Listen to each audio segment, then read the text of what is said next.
अस्सलामुअलैकुम रहमतुल्लाहि व बरकातुहू।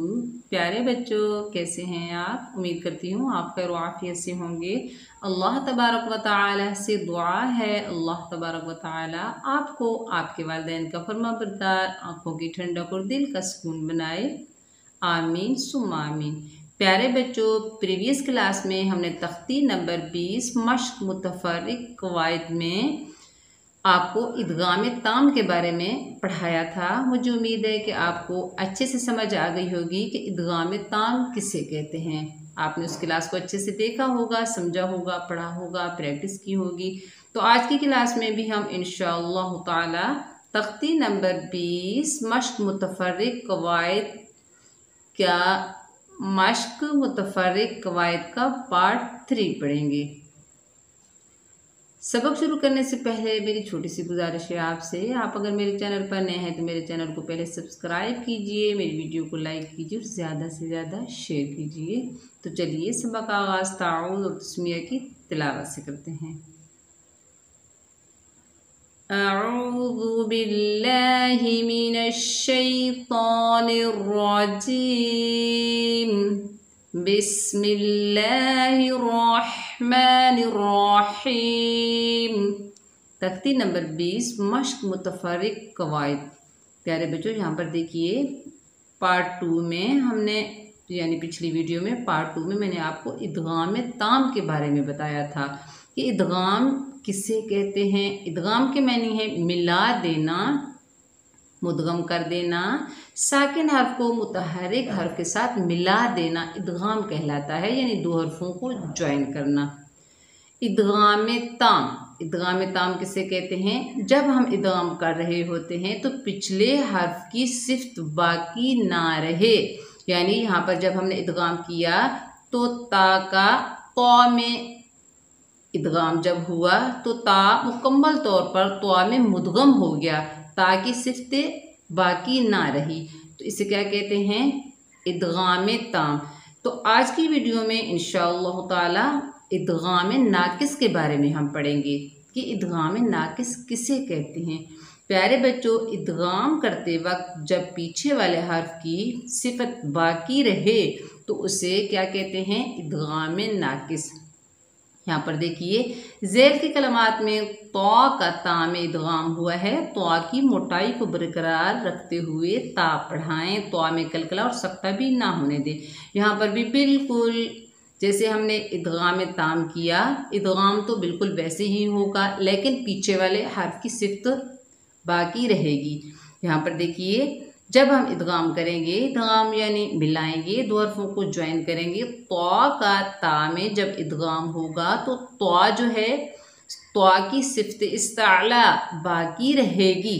तौ हुर्फ मुस्तालिया में से है तो तौ की सिफ्त इस्ताला बाकी रहेगी, इसलिए इसे क्या कहेंगे? इसलिए इसे क्या कहेंगे? इदगाम नाकिस। तो चलिए मेरे साथ साथ पढ़िए ताकि आपको अच्छे से समझ आ जाए। पहले जोड़ के साथ पढ़ेंगे। बा ज़बर बा, सीन तौ, ता ज़बर सक, सक। देखिए आवाज़ मेरी मोटी आ रही है, यानी तौ की सिफ्त इस्ताला बाकी है, तौ की मोटाई बरकरार है। बसक, सीन तौ ता ज़बर सक, बसक, ता ज़बर ता, बसौता, बसौता, बसौता। देखिए तौ की सिफ्त इस्ताला बाकी है। जब तौ का ता में इदगाम हुआ तो तौ की सिफ्त इस्ताला बाकी है, इसलिए हम इसे क्या कहेंगे? इदगाम नाकिस। तो हमने ऐसे नहीं पढ़ना बसौता, बसौता, हमने ऐसे नहीं पढ़ना, क्योंकि यहाँ पर लिखा हुआ है कि तौ की मोटाई को बरकरार रखते हुए ता पढ़ाएं, तौ में कलकला और सकता ना होने दें।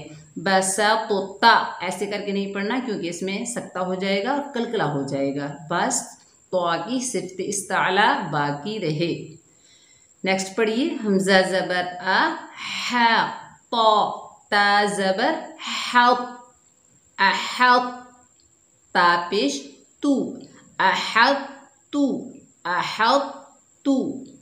फ रॉ ज़बर फर, रॉ तो ता ज़बर रत, फरत, ता पेश तू, फरत तू। यहाँ पर भी देखिए तो की सिफ्त इस्ताला बाकी है, इसलिए इसे क्या कहेंगे, इदगाम नाकिस।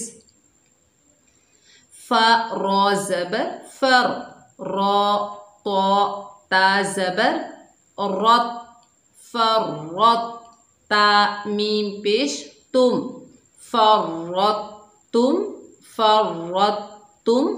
चलिए एक मरतबा फिर हम रवाज से पढ़ते हैं। बसौता बसौता, अहदतु फरतु फरतुम। प्यारे बच्चों, आपको अच्छे से समझ आ गई होगी कि इदगाम नाकिस किसे कहते हैं। पिछली वीडियो में हमने क्या पढ़ा, इदगाम ताम पढ़ा। तो आज की वीडियो में हमने क्या पढ़ा, इदगाम नाकिस पढ़ा। ओके, यानी जब पहले वाले हर्फ की सिफ्त इस्ताला बाकी रहे तो उसे क्या कहते हैं, इदगाम नाकिस। और जब पहले वाले हर्फ की सिफ्त इस्ताला यानी बाकी ना रहे, पहले हर्फ की सिफ्त बाकी ना रहे तो उसे क्या कहेंगे, इदगाम ताम। ओके, आपको अच्छे से समझ आ गई होगी। अगर समझ में ना आए तो आप मुझे कमेंट सेक्शन में पूछ सकते हैं, इंशाल्लाह मैं आपके सवालों का जवाब दूंगी। तो आपने बार बार पढ़ना है, प्रैक्टिस करनी है ताकि आपको अच्छे से समझ आ जाए। दुआओं में याद रखना, अपना बहुत सारा ख्याल रखिएगा। अस्सलामु अलैकुम रहमतुल्लाहि व बरकातुहू।